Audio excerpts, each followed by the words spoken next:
لە یادی چلمین ساڵی ئیعدامی جنایەتکارانەی 59 لاو و مێرمنداڵی شاری مەهاباد. ڕۆژی 12 جۆزەردانی ساڵی 1362 هەتاوی کوردستانی شۆڕشگێر شایەدی یەکێکی دیکە لە جەنایاتی بێ ئەژماری کۆماری ئیسلامی بوو.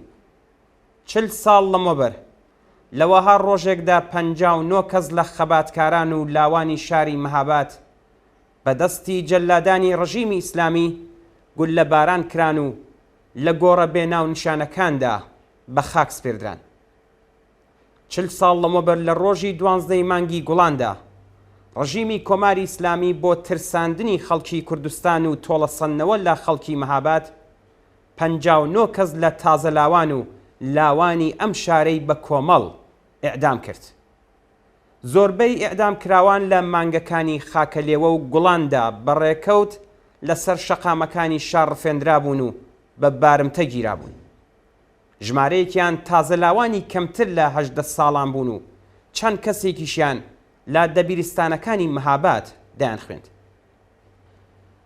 ڕۆژی 12 مانگی جۆزەردانی ساڵی 1362 هەتاوی ڕاگەاندنێک لە ئاستی شاری مەهاباد لەلایەن حەمید ڕەزا جەلایی پور بڵاو بووە کە هەواڵی ئەو کردەوە جنایەتکارانەیە و ناوی 59 کەس لە ئیعدام کراوانی تێدا هاتبوو. لەو ڕۆژانەدا محەممەد بروجێردی بیرمەندی نظامی سوپای پاسداران لە بەرەکانی شەر لەگەڵ پێشمەرگە کوژرا بوو. کوژرانی بروجێردی بۆ ڕژیم یەکجار گرنگ بوو. ئەو فەرماندەی سەرەکی ئەمەلیاتی سپای لە غەربی ئێران بوو وەک گشت ئەمەلیاتەکانی سپای هدایەت دەکرد. کوژرانی ناوبراو کاردانەوەی توندی هەموو کاربەدەستانی ڕژیمی لێکەوتەوە. میر حسین موسەوی بە توندی هێرش دەکاتە سەر گروپە سیاسیەکانی کوردستان و هەڕەشەیان لێ دەکات. هاشمی ڕەفسەنجانی هەڕەشەکان دووپات دەکاتەوە.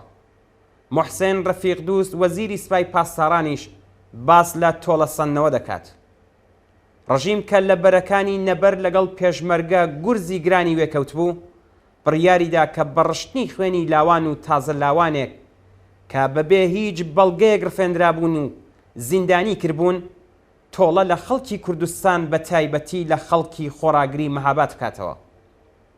حەمید ڕەزا جەلایی پور فەرمانداری مەهاباد، محەممەد ئیبراهیم سەنجەقی فەرماندەی قەرارگای حەمزە، ناتق نووری وەزیری ناوخۆ، حسین شێخ عەتار ئوستانداری ئەو کاتی ئازەربایجانی غەربی و لە تۆمەتبارانی قەتڵی شاپور بەختیار، غوڵام ڕەزا حەسەنی ئیمام جومعەی شارستانی ورمێ، بەڕێوەبەر و بڕیاردەری کوشتاری قارنێ و قەڵاتان، سەید حسین موسەوی تەبریزی دادستانی گشتی، سەیاد شیرازی فەرماندەی هێزی زەمینی ئەرتەش لە زمرەی ئەو کەسانە بوون کە ناویان لە لیستی بەڕێوەبەرانی ڕاستەوخۆی ئەم جنایەتەدا هاتووە. ئەم 59 کەسە دەست بەسەر کراوە. ڕەوانەی شاری تەورێز کراون و لە دادگایەکی چەند دەقیقەییدا بەبێ ئەوەی کە هیچ تۆمەتێک دژ بە هیچ کامیان بسەلمێندرێ بە ئیعدام مەحکوم کران و ئیعدام کران. بنەماڵەی ئەم قوربانیانە هەرگز لە شوێنی ناشتنی ئازیزانیان ئاگادار نەکرانەوە. ئەوە یەکەمین جار و دوایین جاریش نەبوو کە ڕژیمی جنایەتکاری ئیسلامی بە ئیعدامی بە کۆمەڵ لە زیندانەکاندا گۆمی خوێنی وەڕێدەخست. ئەم جنایەتانە بە درێژایی دەی 60 درێژەیان بووە و لە ساڵی 1367دا بەو پەڕی خۆی گەشت و تا بە ئەمڕۆژ هەرگیز ڕانەوەستاوە. ئیعدامی 59 کەس لە لاوان و تازە لاوان کە بە ئامانجی تۆڵەکردنەوە لە خەڵکی مەهاباد بەرنامەڕێژی کرابوو یەکێک لە دڕندانەترین نمونونەکانی بوو. لە وەڵام بەم کردەوە جنایەتکارانەیە ڕۆژی 17 جۆزەردانی 1362 هەتاوی لەسەر بانگەوازی کۆمەڵە حیزبی دموکراتی کوردستانی ئێران و مامۆستا شێخ عیززەدین حسەینی کوردستان یەکپارچە داخرا. ئەم مانگرتنە لە شاری مەهاباد چەند ڕۆژی خایاند. ئەوە یەکەمین مانگرتنی گشتی بوو کە بە هاو ئاهەنگی هێزە سیاسیە چالاکەکان لە کوردستان و بە پشتیوانی لێبڕاوانەی خەڵک بەکردەوە دەردەهات. حرەکەتێک کە لە ساڵانی دواتردا نمونەی بە نرخی دیکەی هەر لەم بوارەدا بەدوا داهات.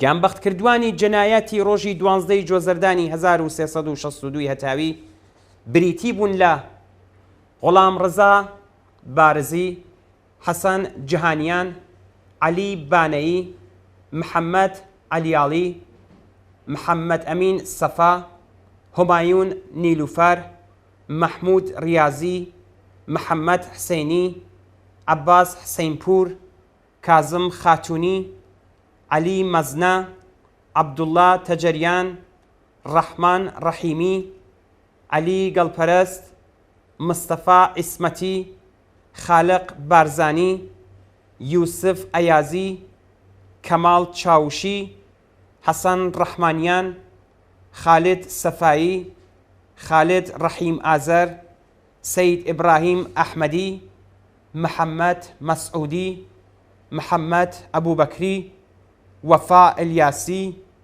مەنسوور جەناح، محەممەد ئەمین ئەحمەدی، محەممەد سەلیمی، فەرەیدون شەنگە، عەلی بازیان، خدر ڕەنگین، ئەبوبەکر شوکری، ماشەڵڵا نادری، هەژار کەریمی، کەماڵ کەریمی، کەریم ڕەحیمیان، یوسف حەبیبپەنا، محەممەد فاڕوق بازیار، ئیبراهیم ئەمینی، ساڵح مام ئیبراهیمی، شوکری نادری، مستەفا فەقری، عەلی غەوارە، عەلی سەلاحی، مەلا حەسەن لاجوەردی، سلێمان حەسەنزادە، یوسف حەسەنزادە، کەریم کاوە، سەید مەحموود سەید مەحموودی، حامد مەحموود کەندی، حسەین کەلهوڕی، عەباس یوسفی، سیامەک سەقزی،